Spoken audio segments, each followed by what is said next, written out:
I, Dr. Menika Guruswamy, I will bear true faith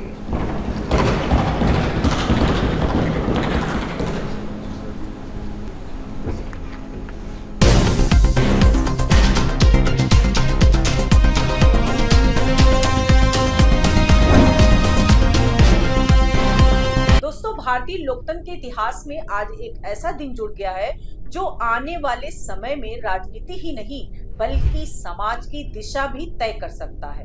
नमस्कार, मैं हूं तमन्ना, आप देख रहे हैं द संकेत लाइव। आज हम बात करेंगे राज्यसभा में हुए उस ऐतिहासिक शपथ ग्रहण समारोह की, जिसने प्रतिनिधित्व, समावेश और लोकतंत्र की नई परिभाषा लिख दी है, जहां 19 नए और दोबारा चुने गए सांसदों ने शपथ ली।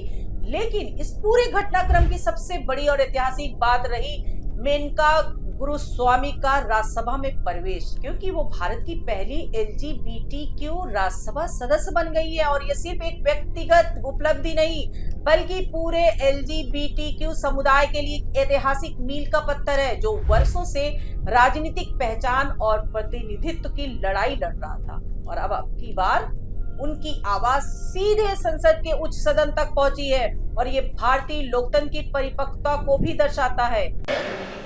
डॉक्टर मेनका गुरुस्वामी।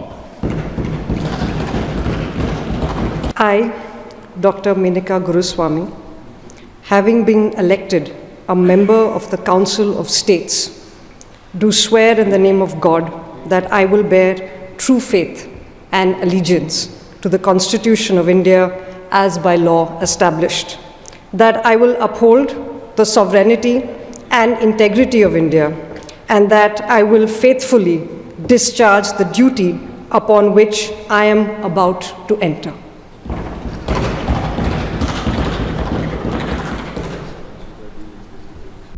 अब अगर हम इस पूरे शपथ ग्रहण समारोह कार्यक्रम को विस्तार से देखें तो ये आयोजन राज्यसभा में हुआ, जहां सभापति CP राधाकृष्णन की मौजूदगी में सभी सांसदों को पद और गोपनीयता की शपथ दिलाई गई।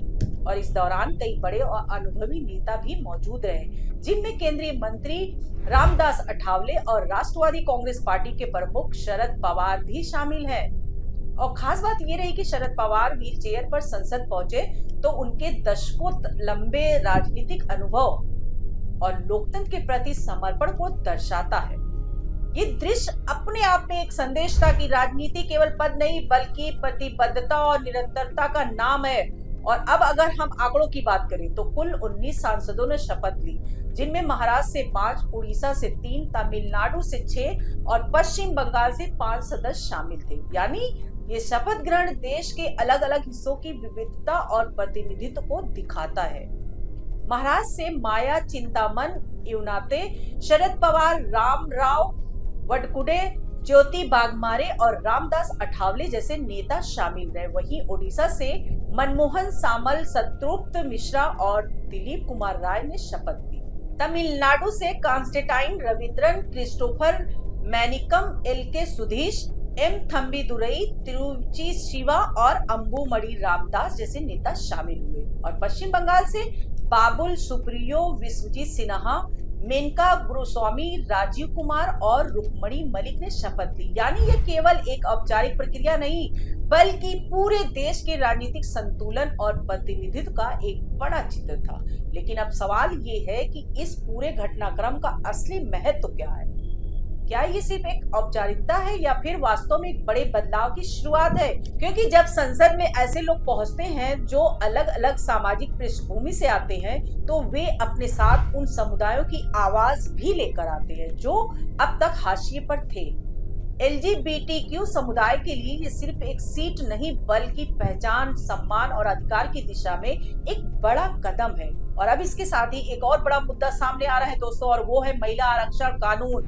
क्योंकि 16 अप्रैल से संसद का विशेष सत्र बुलाया गया है, जिसमें नारी शक्ति वंदन अधिनियम पर चर्चा होने वाली है। और ये वही बिल है जिसे 2023 में पेश किया गया था और अब इसे लागू करने की दिशा में आगे बढ़ाया जा रहा है। और अगर ये कानून लागू होता है तो लोकसभा की सीटों में लगभग 50% की बढ़ोतरी हो सकती है, यानी 543 सीटों की संख्या बढ़कर 816 हो जाएगी और इनमें से करीब 273 सीटें महिलाओं के लिए आरक्षित होगी।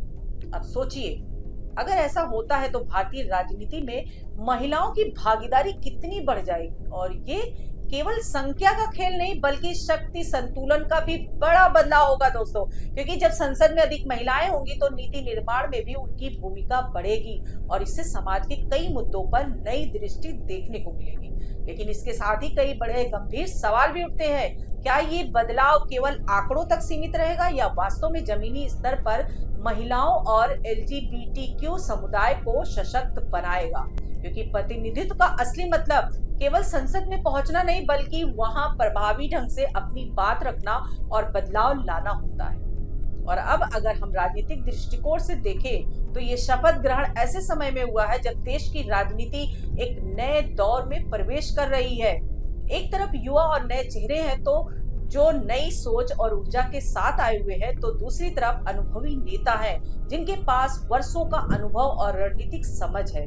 इन दोनों का संतुलन ही तय करेगा कि आने वाले समय में संसद की कार्यशैली कैसी होगी और देश की दिशा क्या होगी। इसके अलावा ये भी महत्वपूर्ण है कि ये शपथ ग्रहण उस समय हुआ है जब 10 राज्यों की 37 राज्यसभा सीटों के लिए चुनाव हुए थे और अभी भी 18 सांसदों को शपथ लेना बाकी है, जिनमें नीतीश कुमार भी शामिल है, जो 10 अप्रैल को राज्यसभा सदस्य के रूप में शपथ लेने वाले हैं। यानी आने वाले दिनों में संसद की संरचना और भी बदलने वाली है दोस्तों। और ये बदलाव केवल संख्या का नहीं बल्कि विचारधारा और प्रतिनिधित्व का भी होगा। और अंत में सबसे बड़ा सवाल यही है कि क्या ये सब बदलाव भारतीय लोकतंत्र को और मजबूत बनाएंगे या ये केवल प्रतीकात्मक कदम बनकर रह जाएंगे?